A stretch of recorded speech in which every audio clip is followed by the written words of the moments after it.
Hello friends, now here is the step-by-step breakdown using the BODMAS rule. BODMAS rule says first we solve bracket, small bracket, curly bracket, then square bracket. O stand for or we convert into multiplication, we solve roots and exponents.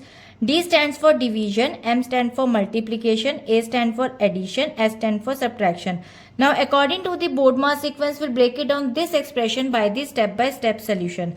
Now the first step, solve the innermost parenthesis, multiply 10 multiplied by 2 and evaluate 6 square also.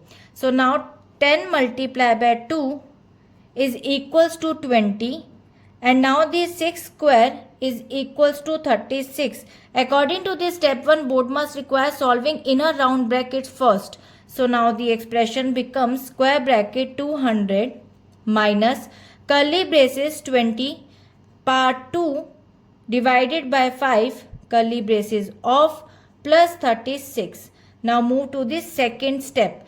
Evaluate exponents and orders. Now here is the 20 power 2. So order powers take the priority after the bracket. So first we solve 20 power square 20 multiplied by 20 equals to 400.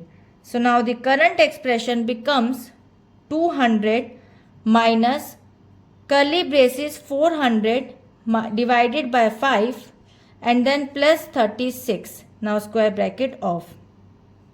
To the third step, solve the curly braces. Divide 400 divided by 5. After dividing, we'll get 80.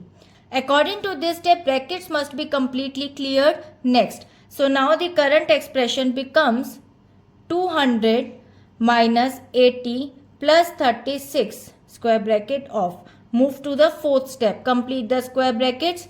Now perform addition, subtraction from left to right. These operations share the equal priority. So first we subtract the values and after we'll get 120.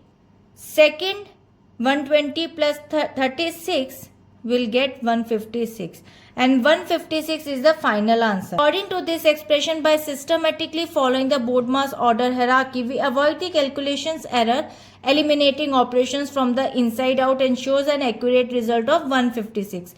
So I hope it is clear. We'll meet in the next video. If you like this video, please like and subscribe. Bye-bye.